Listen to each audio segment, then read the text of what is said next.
मुळामध्ये 7वीच्याच मुलांना नेणार आहे हे आम्हाला कळलेलं आहे आणि 2.25 कोटी रुपये ह्याच्यावरती एका दिवसासाठी खर्च होणार आहे. याच्यासाठी लागणारी माहिती किंवा गटनेत्यांमध्ये याच्यावर चर्चा काय मला समजत नाही आहे. हम करे सो कायदा काय मुंबईत मांडलं आहे आणि तुम्ही एवढा मोठा खर्च करणार आहात तर तुमच्याबरोबर असलेल्या सभागृहामध्ये असलेले सगळेच गटनेते यांच्यावर चर्चा नाही, कुठेही काही नाही. मन मानेल तसा मुंबईकरांचा पैसा वाटेल त्या ह्याला गोष्टीला सहल आहे ना. मग सहलीला मुलांना एक दिवसाला नेता येणार तर केशवसृष्टी ही काय किती चांगली किती वाईट मी बोलायला उभीच आहे, पण तीच का हा पण प्रश्न लोक आता विचारतायत. त्यात करून जेव्हा तुम्ही हे सगळं ठराव करता तेव्हा असे किती पर्याय तुमच्या समोर होते जे तुम्ही नेमले, ज्यांच्यामुळे हा प्रस्ताव आला आहे ते मुळातच प्युअरली RSS आहेत, हे कोणी नाकारत नाही. तरीसुद्धा मुलांना काहीतरी शिकायचं आहे किंवा मुलांना काहीतरी दाखवायचं आहे, काहीतरी चांगलं. निश्चित केशवसृष्टी तुमची मी अजून पाहिली नाही, पण ऐकी होते चांगली आहे. मग तुम्ही कारणं काय देताय तर संपूर्ण आयुर्वेद प्लांट, बरोबर ना साईनाथ, आयुर्वेदचे प्लांट आम्ही दाखवतो आहे. मला सांगायचं आहे या पोद्दारमध्ये चला आमच्या हॉस्पिटलमध्ये, ज्याला नरवेल्याचा पाला म्हणतात, अतिशय दुर्मिळ नरवेल, नावच मुळात नरवेल, प्रसूती झाल्यानंतर ब्लिडिंग वगैरे जास्त होतं त्यावेळेला ते अशा अनेक दुर्मिळ तिथे प्लांट आहेत. खूप लांब जायची गरजच नाही, चाली पण आपण जाऊ शकतो. भाईंदर, मुंबई ते भाईंदर किती 45-48 खूप 50 किलोमीटर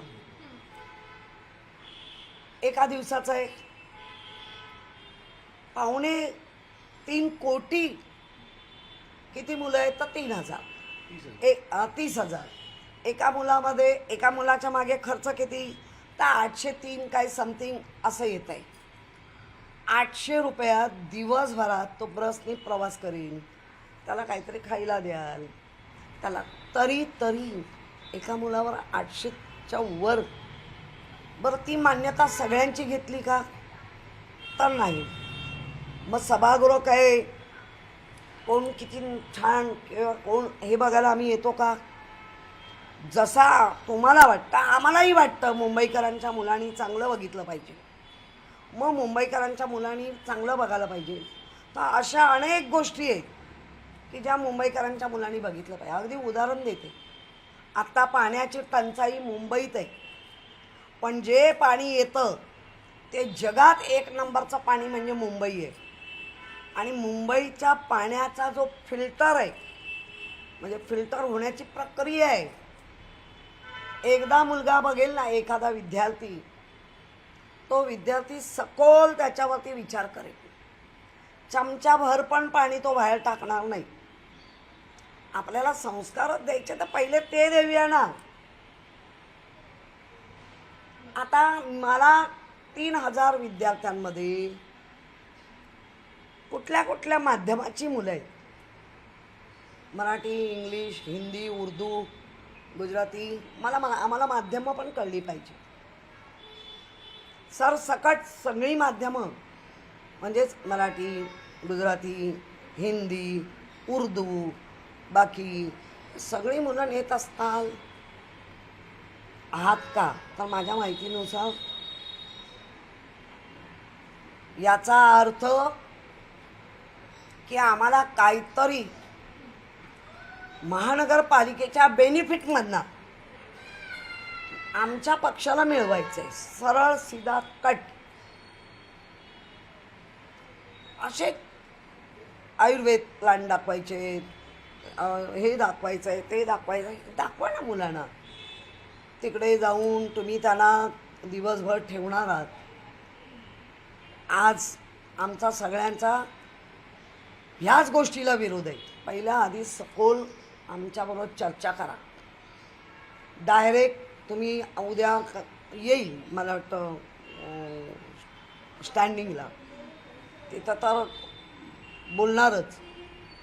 कारण याच्या ना DMC आहेत ना, यांच्याबद्दल आता शंका यायला लागली आहे. ज्या DMC आहे, मी नाव नाही घेणार त्यांचं, मग या DMCचं काम ना कुठल्या तरी पक्षाला पुरस्कृत करायचं.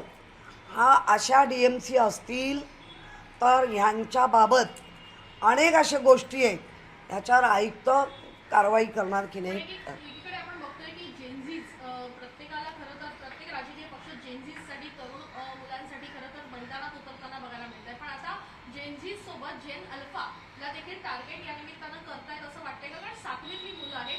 हेगडेवार यांच्या संदर्भातली खरं तर केशवसृष्टी आहे असं म्हटलं जातं. सर्टिफाईड पॉलिटिकल कोर्सेस त्या ठिकाणी देखील केले जातात. त्याच्यामुळे जेनझी आणि जेन अल्फा बनवण्याचा हा प्रयत्न वाटतो.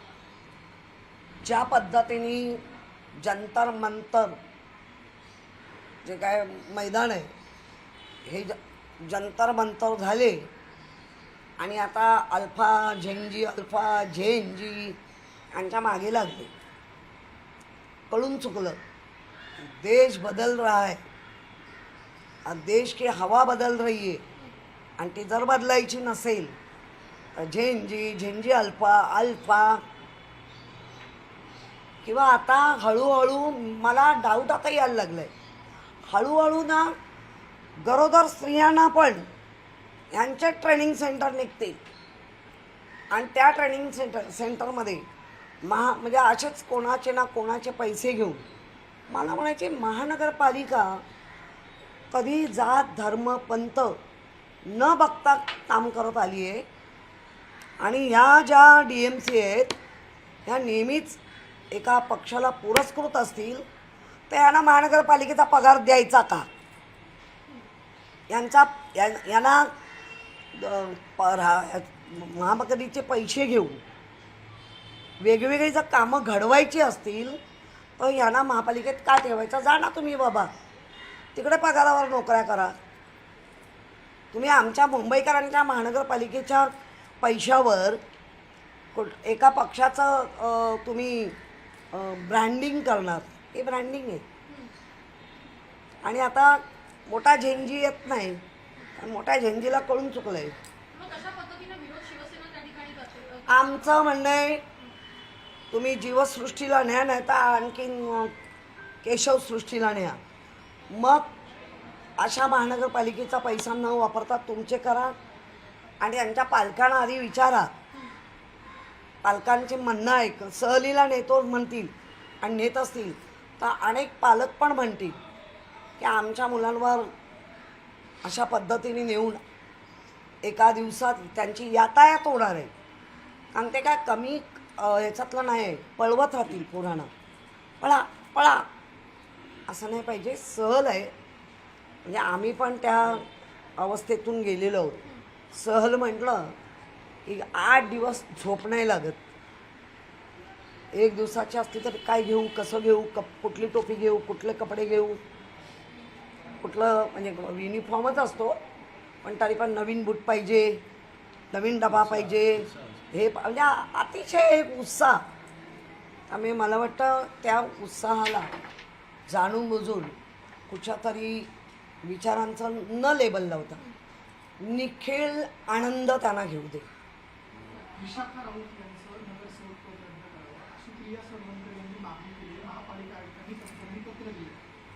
बघा ज्या पद्धतीने त्या कमिटीनी जात पडताळणीमध्ये जात खोटी नाही ठरवलं आहे हे आधी समजून घ्या.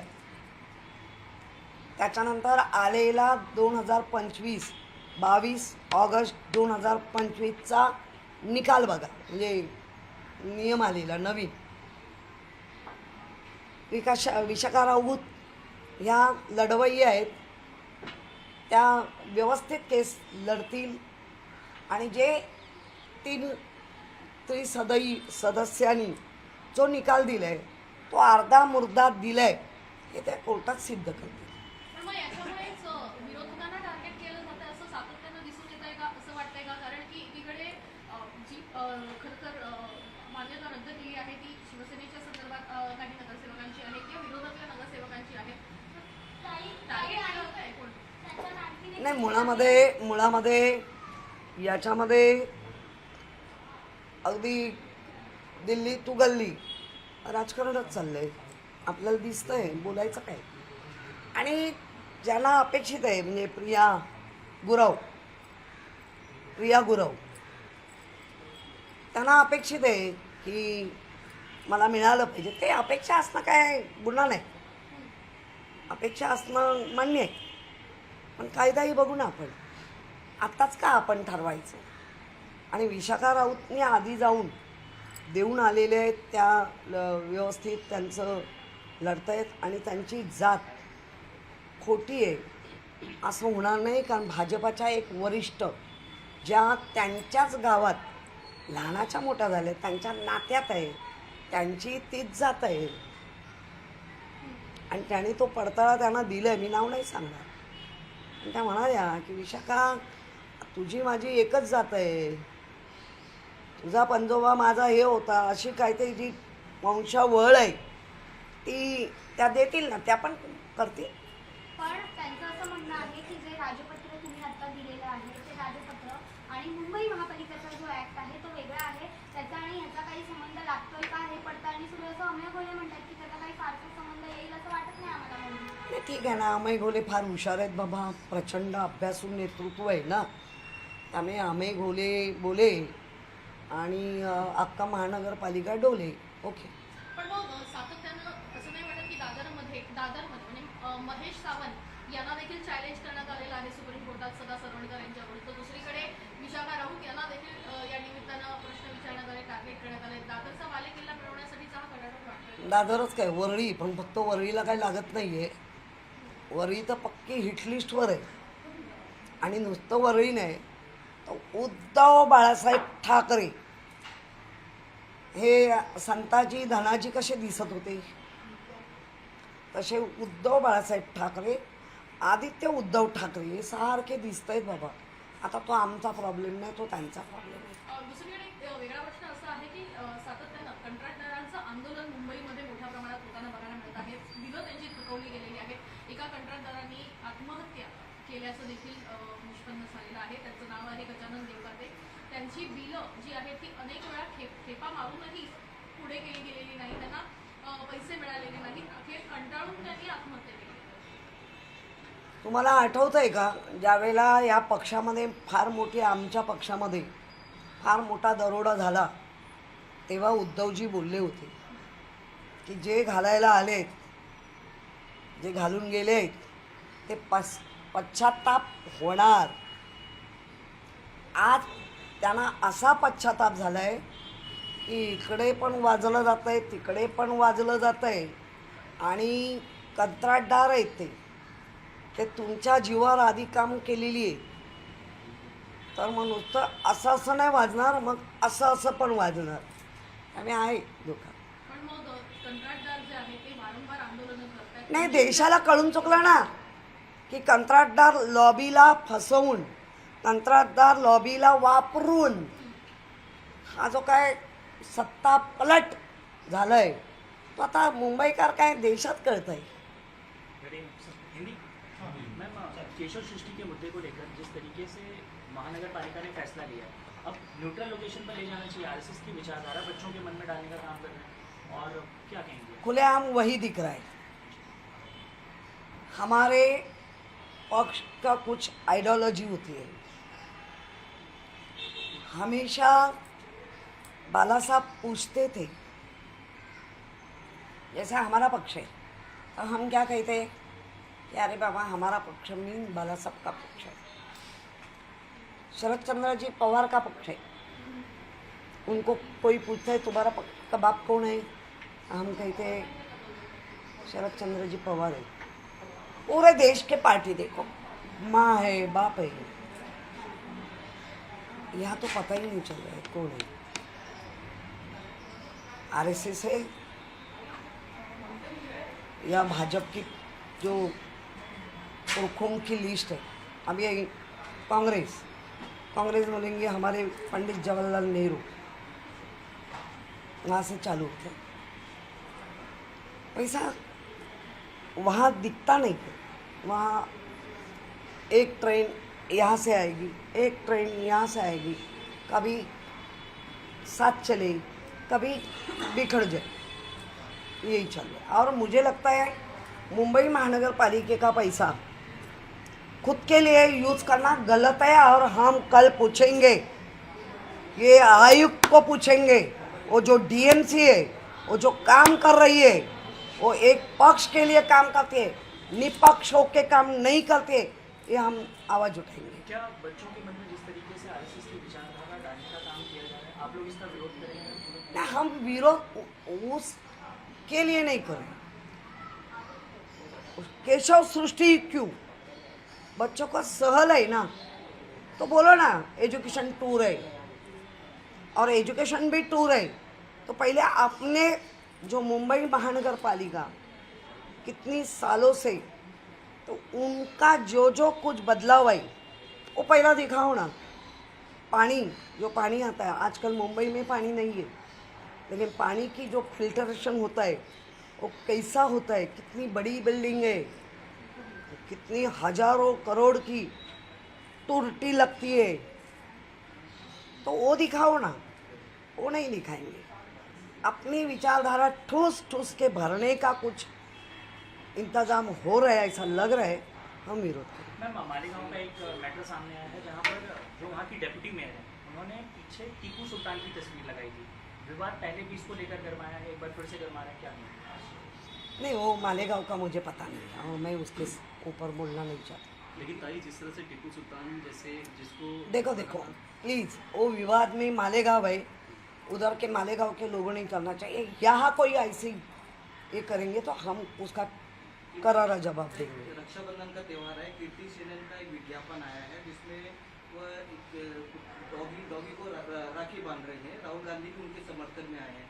कुछ लोगों का ये कहना है उनका जो कपड़े का पहनावा है और डॉगी को राखी बांध रही है, वो उनका कहीं ना कहीं कुछ लोग विरोध कर रहे हैं। तो उन्होंने उसको लेकर माफी भी मांगी है और राहुल गांधी ने कीर्ति सेन का समर्थन किया। इस विज्ञापन को लेकर क्या कहना चाहते हैं कीर्ति सेन? देखो, राखी एक पवित्र बंधन है। राखी का मतलब क्या है? रक्षा करो। रक्षा चलने वाला भी कोई अपनी रक्षा करता है तो वो भाई बन जाता है। रक्षा करो। रानी ने जब भी उनके ऊपर हमला हुआ तो उन्होंने राखी भेजी कि मेरा रक्षा करो।